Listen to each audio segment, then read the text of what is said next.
Welcome to episode 5 of Photomyne Talks. Thanks so much for joining us. We have a very special guest today.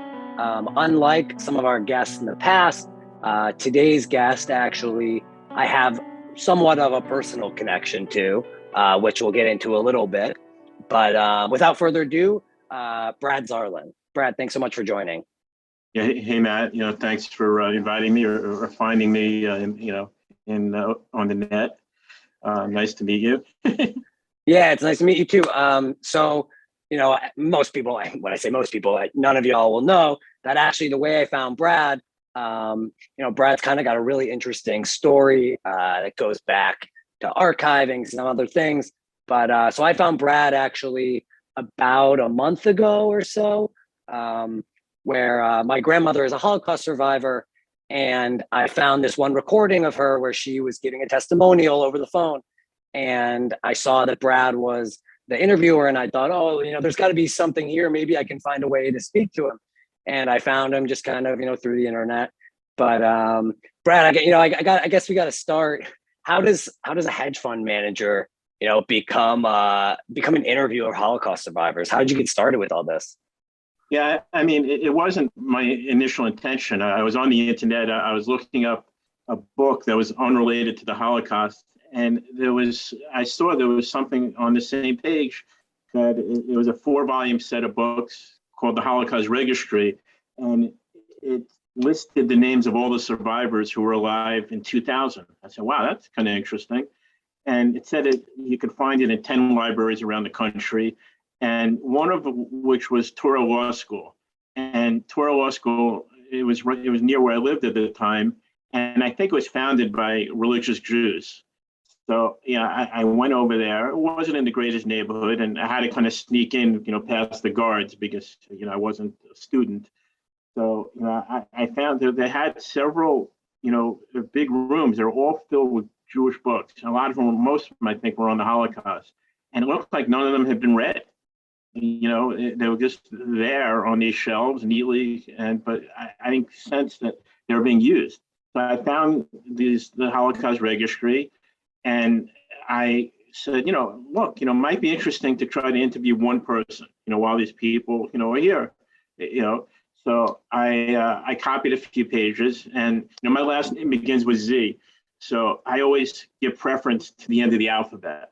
Because I know what it's like, we're always the last. And so I copied, some, Z pages. And I think maybe I copied pages from like people who were in Auschwitz.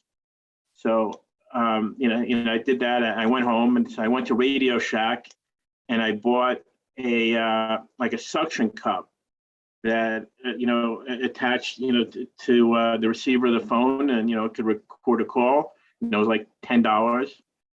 And so I found this guy named Chaim, who was in Charleston in South Carolina. And I called him up. He was in about the most camps I could find. I believe he was in at least 10 camps. So I called him up, and I told him who I was. I asked him if he would do an interview, and he agreed. And I talked to him in, 2 or 3 times for about 3.5 hours. And he had these unbelievable stories. Even after having interviewed all the people I've interviewed, over the last 16 years, his story had some really extreme things, in it. So, I remember, he was on a lot of these death marches, and he figured out that he should always march in the very front row because they would never take out people. They would treat people a little bit better who were in the front row.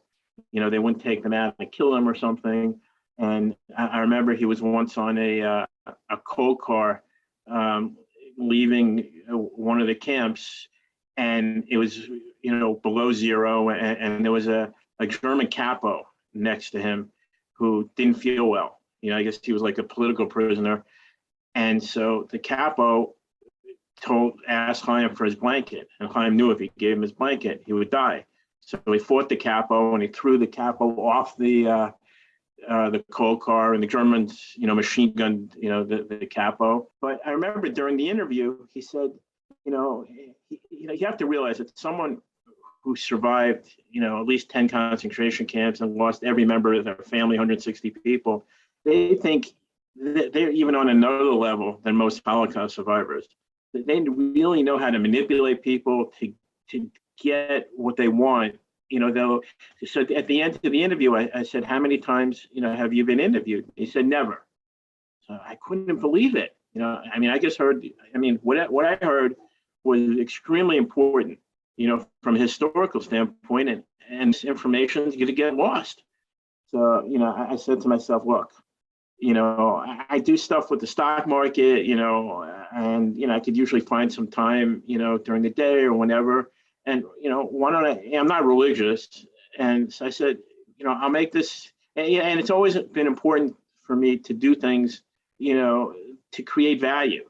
My father had died a couple of years before, and he was a very popular guy, and and then once he died, suddenly, I didn't hear any more about him. So I thought, these people, they suffered tremendously. And, if I could spend, a few hours with them and record their story, that would be, a nice thing to do.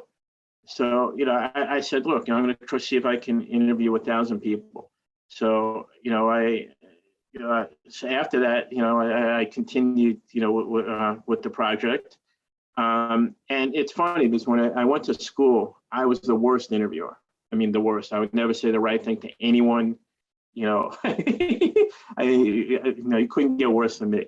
Anyway, so I think that people are generally interested in the Holocaust because it impacted them directly. That's the main reason that you are interested in the Holocaust. Okay, if you talk to someone who's, if I meet someone who's Jewish, and I tell them, what I did, and they were not impacted by it directly, they usually don't even ask me any questions. They might say, "Oh, that's great." You would think, oh, "Hey, how could I listen to them?" It wasn't like that at all. And I think that people who are interested in the Holocaust are generally, they're typically, they can relate to it some way, and they're typically the people who were themselves the subject of prejudice. African Americans are generally very interested in the Holocaust. When I would interview people and they say they would go to schools and talk to students, African Americans stood out because they dealt with a lot of prejudice. And it's sort of another thing that's kind of interesting is I never liked history in school because I always had very sloppy handwriting, and you always had to write essays. And if you have really sloppy handwriting, the teacher can't read it, so it's pretty pointless. And then going back again, my last name begins with a Z, so I'd be sitting in the back row, and I couldn't see what was going on, and my hearing wasn't always the greatest, and I was also always had this suspicion that a lot of famous people aren't always the nicest people in real life. I think that's probably true. Some of them are very nice, but I have a feeling a lot of them. I don't know. Maybe they did a lot of great things, but the Holocaust was different. This was really ordinary people. This was people just like you and I, and all of a sudden the governments turned on them, and the people around them turned on them, and the world built factories literally just to kill them. It's a process killing them and to take everything that they had. So. Wait, hang on. So you really didn't have any interest in history before this, but then you just you became essentially like a keeper of the history. I mean, that's a crazy jump. Yeah, you can ask me. I don't want you to, but if you ask me certain basic questions, about the war, World War II, or it's a good chance I'm not going to know what you're talking about. So, wait. So how many survivors have you interviewed in total? I think completed interviews, I think like about 1,830 or something like that. And then there's another around, I'm not sure, but somewhere around 300 where they don't finish the interview. There were a lot of people, and you would start to interview them and they would quit. Why would they quit? Was it like you were in touch with them on kind of, they would be like, I think I'm done with this? Or was it more of like you'd start and just kind of couldn't reach them almost? Maybe they couldn't fall asleep that night. Maybe their kids, spoke to the kids about it, and they said, "What do you need this for?" Or a lot of them would, I would ask them questions about their childhood, and then when it got to the war, they might stop. there were people. There was a guy that I was interviewing fairly recently. He was close to 100, and he had to go in for a procedure, and he didn't make it. So Right. he and there are a lot of different reasons. But actually, some of those incomplete interviews ended up being important for various reasons. So when did you start this exactly? Are you still working on it also? I started it this summer. Will be 16 years that I've been Wow. doing it. In my spare time. So I started it in 2006. What were the reactions you had from people when you reached out to them? Obviously you probably kind of found, I'm assuming, I'd love if you share also about how you kind of track down these survivors for the interviews, but also, in addition, like how receptive were they to this, when a stranger essentially just kind of reaching out to them about this, something so personal. That's a good question. In the beginning, I had, problems, about 1 in 10 families, you would get hostility, you would get yelled at by the children. I mean, I could tell you stories, that you wouldn't believe, saying, who gives you the right to do this? You invaded our family's privacy. But then, and people were very suspicious, why am I doing this? Because people generally do things because they're trying to, get money from it. They're going to, make a movie and it took years, in the beginning for, and then eventually, with the internet, people figure out who you are. And, I had a relative who I had interviewed, her parents and, some of the survivors knew her. And then, they realized that I was okay.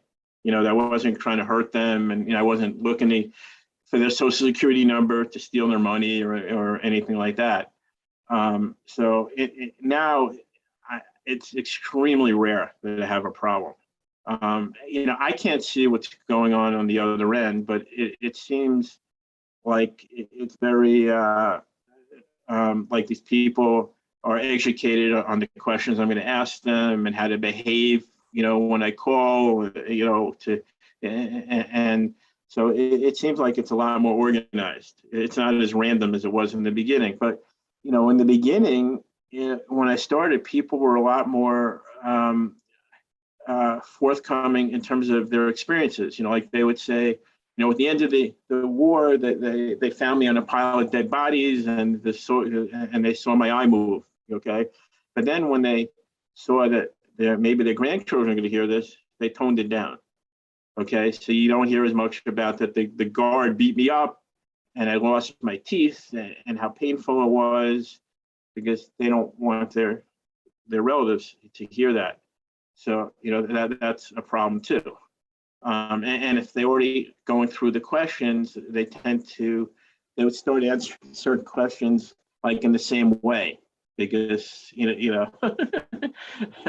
like one question, it's just it's a minor thing. Sometimes I'd ask them their father, what kind of hat he wore, and so now sometimes they'll go into it was a Bieber hit, there was this, but now they a lot of them will say a regular hat, because somehow they've all learned to say that the same thing. It's interesting that you say that, because one of the things I actually found most interesting from my grandmother's interview is that, we talked about this before, but the only experience I'd had with my grandmother's story was she sat me down and made me watch her USC Shoah Foundation, which was funded by Steven Spielberg, as a way to record as many survivors as possible. So I watched her tape, and she was really really sharp about the details of her story when she told it then. But I noticed when on her call with you, she was a lot less sharp. And I mean, granted, at least 10 years had passed since since she first told her story in this kind of fashion. So it was interesting to see almost how time kind of shifted the story a little bit. She'd forget details a little bit here and there, kind of mix up the order, maybe forget a sibling's name or so. So it's interesting to see how the details do shift for so many different reasons, right? Like time and trying to water it down for the family perhaps a little bit. Um, it's I can only imagine how tough it was to go through so many of these interviews. Um, was there anything that happened during them that kind of surprised you in a positive way? Going back, to the interviews, the average interview I did, was over 3 hours. And the longest one I did was like 16 hours. The shortest one, was a half hour. And about a third of the people I interviewed, were never interviewed. Um, and but some of the interviews I did that were incomplete were very important. I'll give you one example. Right before COVID, I got contacted by a woman from Australia, and she says, I was listening to one of your interviews, on the Washington Museum's website, and there are two boys in the interview, and I think one of them could be my father. So to make a long story short, at the end of the war, her father was an orphan, and so he got sent to Australia, and he eventually, he grew up there, and he got married, he had children, grandchildren, and his children thought there was a small chance they could be a relative in the United States. And they've been looking actively for 30 years, no success. And this interview created that link. So all of a sudden, 10 people from Australia were flying to Los Angeles to meet the survivor, and a similar amount from New York. And so a whole bunch of first cousins were going to meet each other, didn't know that they existed. And then COVID happened, so it didn't happen. But then it happened a few months ago, and now these people, have, all these other relatives that they didn't know about. That's amazing. Yeah. So go back. What was your? I was asking. I mean, I feel like that kind of fits in, right? Like, my question was, what were the most surprising pieces of the interviews in like a kind of a positive sense? And that clearly kind of sounds like it, right? Or at least a version of something that was surprising, right? That the interviews that weren't complete actually led to this, like, especially essentially a unification of a family. I mean, that's beautiful. Another surprising thing was sometimes people's, memory, and sometimes the importance of facts that weren't really important to people. I'll give you a good example. So I would try to get like all sorts of, details from people, like anything I could. So sometimes, I would ask people, did you have a telephone before the war? So, one guy, tells me there's a phone before the war. So I go, do you still remember the phone number? And he knew the phone number. And this guy was in a particularly bad places during the war, really some of the worst camps. And, it was a pretty remote chance that he was going to survive these situations, but he did. So I remember them telling me that when their grandson listened to the interview, the thing by far that most impressed him, not that his grandfather survived like these horrible situations, but that he remembered his phone number from before the war. So, so sometimes, the facts that, they're really not very important. It depends on, who's listening and, so I thought that was kind of interesting. And another thing that was surprising was there were sometimes major events that happened to survivors, and they never told their children about them. I remember one incident. There was a woman who during the war, they were in the Lodz ghetto, in Poland, and these Germans came into their apartment to steal stuff. And one of the Germans grabbed a prayer book from the grandmother and was reading the Hebrew. And they learned after the war that was Adolf Eichmann. So if you do research on the Holocaust, he wanted to learn the language of the people he was going to wipe out. So now this woman who I'd interviewed, her daughter never even knew that story. So let's take it back a little bit. First of all, so all the interviews are audio, correct? Right? Yeah. They're all over the phone.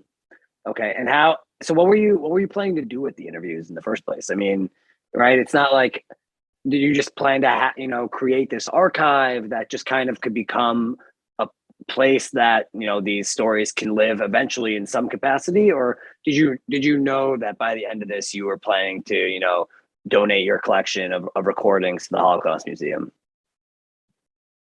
Um, initially, I came up with the idea that I would try to make them available to their families. And I thought, well, okay, I guess they would all like, if I gave them to Yad Vashem. So I figured, that would be, a good thing to do.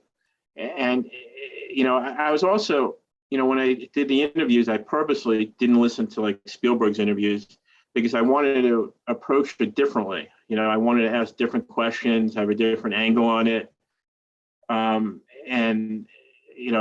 so, initially in some of the first interviews I did, during the first year, I kind of had to sound like a high school student. I don't know the right question to ask them. When someone tells me they were from a family of 9 kids and they're the only survivor, I go, oh, wow, that must be difficult. But, after you're doing it for a while, it becomes, unfortunately, too commonplace, and, it becomes more, the norm. And, and I said, and a lot of there are a lot of people who don't like talking in front of a camera. So some of the reason I was able to interview so many people who never interviewed, there are a lot of people who felt more comfortable, on it over a telephone. It was anonymous. These people think about this in their heads, okay? And a lot of them don't feel comfortable. If you watch a Holocaust interview and there's someone else in the room, it usually seems like the other person shouldn't be there. It's inappropriate. They're stomping on like holy ground or something.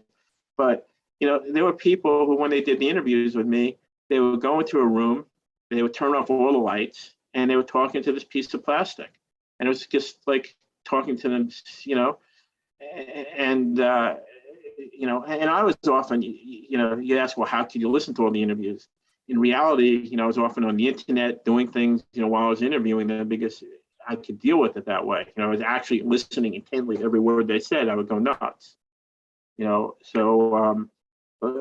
anyway, so when people, and I noticed that people, when they would do the interviews on the phone, they were talking longer than than their Spielberg interviews. I would ask them, how long was your interview with Spielberg? So they would say, 2 hours, but they talked to me for 3 hours. So I was saying, that's probably, there's a lot of, value there.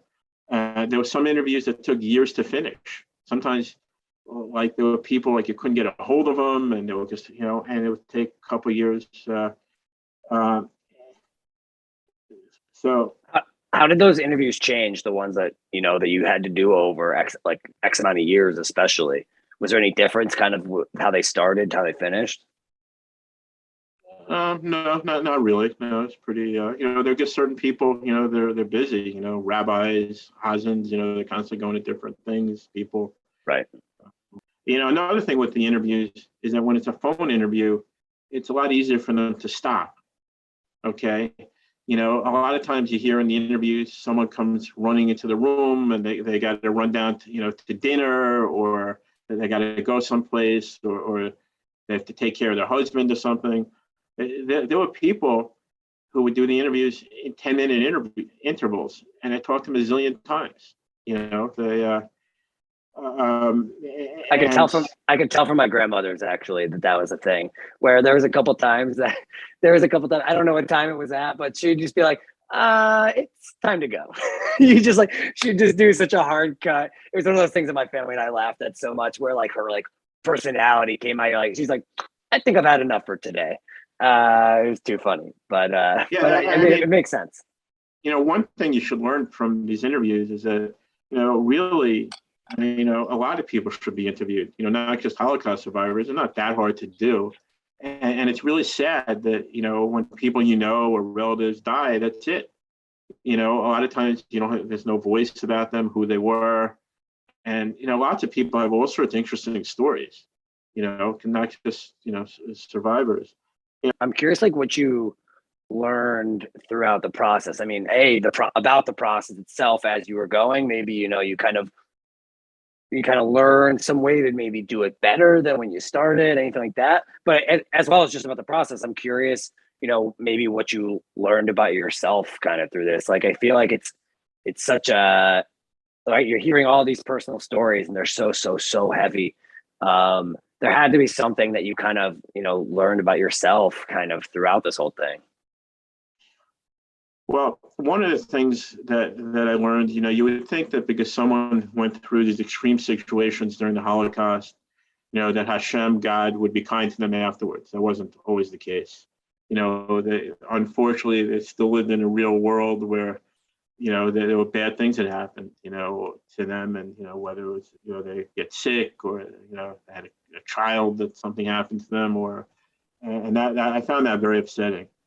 And I was amazed. It was absolutely astonishing to me that with what these people went through, they lost, most of their families, and they were almost killed, and they survived the war, and they weighed, 70 pounds, and they rebounded. And with some help, they went to places, like Canada, or to Palestine or Israel, or the United States, and they were able to get married, and learn a new language, and be in a totally foreign environment, and to succeed, to have children, grandchildren, and great grandchildren. I mean, it's really, I'm sure you could see that in your family. I don't know if you really appreciated that growing up. But what your grandmother went through, and the fact that she was able to, to come back from that's, really amazing. No, I'm curious what, like I said, like you've been talking about, all of these, the atrocities that you learned and along the way after, story after story, but like there had to be, what were the highlights for you from this whole process? I mean, there had to be something that, every time that you picked up the phone to make the next call, that you were like, okay, like this is good. I thought it was really great to see that people, there are people who, appreciated what I did. I put a lot of effort into this, and, it was nice to see that, people listening to the interviews, that, sometimes when I would send people, an interview, they would send it out, to all the relatives immediately, and everyone would listen to it. And it was nice. Sometimes I didn't get as much as I thought I would, but it was always nice to get feedback from people about things that they learned from the interview. And, actually a fair amount of the interviews were transcribed, sometimes in different languages, sometimes into Hebrew, some of them were turned into books. And then they would send me a copy of the book, which was very nice. I also, it was always an amazing experience. Sometimes when I would interview them, they didn't give me the kids' contact information, so I could send them the interview.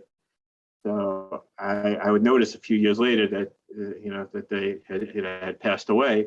So I'd look up their kid, and so I would call him up and I said, hi, is this Moshe Schwartz's son? Yeah. Was he a Holocaust survivor? Yeah. Was he ever interviewed? No. Then I send them a 6-hour interview, and they're absolutely blown away. I did a lot of times. So that was really, an amazing experience to do that, because they had thought, the story had been lost and it was gone. That's great. I just realized we actually didn't talk about it. I'm curious so much about, I'm really curious about how you actually track down these people, like to track down almost, 2,000 plus people. Like where are you getting that? Was it like from, I don't know, from like registries from different places? Like how are you finding everyone?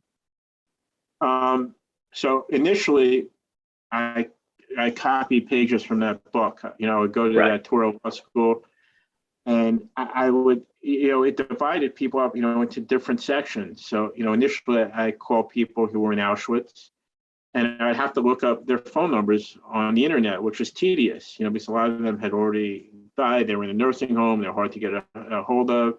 And you can only call up numbers, really where people had unusual names. If the guy's name was David Schwartz, you're not going to call him. Okay, there's zillions of them. So you had to call up, people with, and, from my experience having been in the brokerage industry, I knew how to ask for referrals, and generally the people who were the most helpful to this project were the survivors themselves and sometimes their children. And that was who helped me really to do the project. Okay. Other people were not generally very helpful. I find that kind of unfortunate, but but the survivors, they would go to their phone book, and they would find me, 10 names and numbers. There were a handful of people who were amazingly helpful, who would give me, tons of people, and other people, they would realize what they just went through with my, 6-hour interview with them. I'm not giving it to anyone else. I wouldn't want that. So I said, well, give me the people, that you don't like. I could call them too. It's the same thing. They generally had a pretty good sense of humor, most of the survivors, and you need a sense of humor to really to be able to tell to tell your story. So what do you hope that people will take from these interviews in the future? Right. I imagine that there's, you said, even though you said in the beginning that it was kind of, you were just hoping to be able to send them to, to the families, but now that they're, publicly available, what do you hope that people get from this in the future? Well, I mean, you hope that it keeps these stories alive, for future generations. And one of the things that it really does is that it makes these families, the children, grandchildren, down the line, appreciate it, that it wasn't a free ride, that they made it, to wherever, Israel or Canada or the United States, that their family had major, major sacrifices. And, and without recording these stories, the people really, the relatives a lot of times didn't know. I mean, I remember running into these two, they were Orthodox, people, and their grandparents had been in the Holocaust. They didn't even know if they were in concentration camps. They didn't even know, basic stories. And one thing that's kind of interesting is that most Holocaust survivors don't understand Google. Okay. So what that means is that when they're telling their stories, you can check up on what they're saying. So we went, it was 20 kilometers here. So you could go on and see if that was true. And you could also just, the reason I would try to get lots of details from them is because that could open up all sorts of interesting things on the internet. Like, if someone mentions who their best friend was during the war, maybe you could find out. Maybe you'll find out that, his grandchildren live a couple blocks from you or something. So, they're all kind of, and, I think, a lot of these interviews brought closure to the families. Because, I was able to get the story to them, and, it was a relief to know something, about, what happened. There was one guy, I remember I tried to interview him. I didn't get to interview him, but I remember he said something that really stuck out. He said the reason he's not going to do the interview is that the interviews are going to turn into a form of entertainment for people. And if you really think about it, there's a lot to be said for what he was saying. A lot of these things, they're on, they're turned into movies, and they're excited that someone escaped from here, and and they kind of, it kind of gets away from maybe the core, reason why you're documenting these things. The main reason is theoretically you'd like that people would educate themselves, and that you don't want it to happen again. And there were other interviews, sadly enough, that no one really ever listened to. There was, there's no one ever, heard them. Maybe they didn't have relatives or whatever. And not all the relatives were always interested in the stories. You would think they should all be, right? You heard that was pretty interesting stuff you heard, right? With your grandmother, you would think that, who wouldn't be interested. But you know what? Even though no one might ever hear them, that they even exist in a recorded form, right? That they're saved somewhere where if somebody wanted to, that they could find them. It's better that it's saved than it's not said at all. And I think that's what it comes down to with these Holocaust testimonials is, making sure people really understand the atrocities. And it doesn't matter if nobody hears it, that it exists and that people can still find it, I think is, arguably the most valuable piece of it all. Yeah, what I'm happy about is that the museum in Washington, the interviews being there, it's a safe place. They make them available on the internet, so people do find them. You found that interview. Someone contacted me within the last month that they found I had interviewed the grandmother, but only till the war began. Then she stopped, but she never talked about the war at all. And they were so happy about this. To me, it wasn't that big a deal, but to them, it was a huge deal. Here she was talking about her childhood, and they learned, all these things, that she had to use, newspaper, for toilet paper and all these other things that they didn't know about. I remember there were two people who sent me money after I did their interviews. One guy sent me $50 and one guy sent me $100. I didn't cash their checks. So funny. Okay, here's a funny story. Okay, so I called this guy to interview him. So I go, hi. I don't remember his name, but hi, is Moshe Schwartz there? Yes, the person answered, yeah, this is Moshe Schwartz. Oh, okay. And I said, can I told him who I was. I asked, if I can interview him. He said, sure.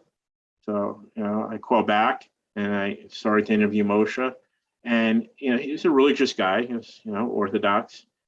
Or he came from an Orthodox family. I don't know if he was. And he said, I'm asking questions. And I said, well, how tall are you? He said, 5 feet. Okay. Some of next generation, they could be kind of short. And, I'm asking about his life before the war, and it was really odd. All this guy's friends were women. That didn't happen. Man, I said, this guy must have been a stud. He was and it was also strange. He was religious. He wasn't bar mitzvah. Well, what's going on?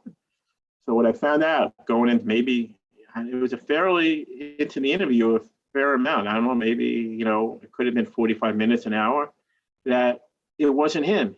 It was his wife. They were like 100. And when you get really old, you could sound like, if you're a woman and you're like 98, you could sound like a man. So that was why Moshe was 5 feet and all his friends were with, and he wasn't bar mitzvah. I couldn't, it was the funniest thing. So, was his wife also a survivor? Or he was dead. He wasn't alive anymore. But when she would pick up the phone and people would ask for him, she would say that she was him. Wow. The son, when I spoke to him, he said, yeah, sometimes she does that. But, but sometimes very old people, they can sound like some of the opposite, their voices change, and her voice, it could have been, I could figure out, I just hope that, people, get value from these interviews, which I think they will. And, I'm kind of excited that, I did something people are going to know about my work, and, assuming that humans are around in 100 years, that they'll be listening to these things. And, we can only hope, again, the Holocaust, it's not going to happen again, but it seems like that's not going to be the case, unfortunately, because there are really bad things going on, all over the world today, which is, unfortunate. But, maybe we can prevent this from happening to Jews in the future. I don't know, but, just hopefully. Well, we can hope. We can hope for good things in the end. Maybe we can end on a nice positive note. Anything? Any last words before we go? No, I think that hopefully that you learn some things and you could take some things from this interview and actually do something with it. Trying to do something that it'll make your kids more empathetic, or to be helpful to other people, and be kind to people around you, whether they're handicapped or other things. And, people, it's not an easy trip, life, it's a difficult thing. And, try, there are people that, who, they in order to maintain their relationship with you, they always got to call you on the phone. You should call them too. I think that's important. I completely agree. I think on that note, it's a great place for us to finish off this episode of the podcast. So thank you so much, Brad, for thanks a lot, Matt. Yeah. This is my first interview I ever did. So you crushed it. You really crushed it. I appreciate, I appreciate you coming on to talk with me, as well as from the family of a survivor. Obviously, I very much appreciate and thank you so much for, taking the time to speak to not only my grandmother, but to, almost 2,000 other survivors. So, thank you so much. On that note, we're going to close this episode of Photomyne Talks. Again, thanks so much to Brad for being here, and we hope you tune in next time. Thank you. Thank All you right, very much.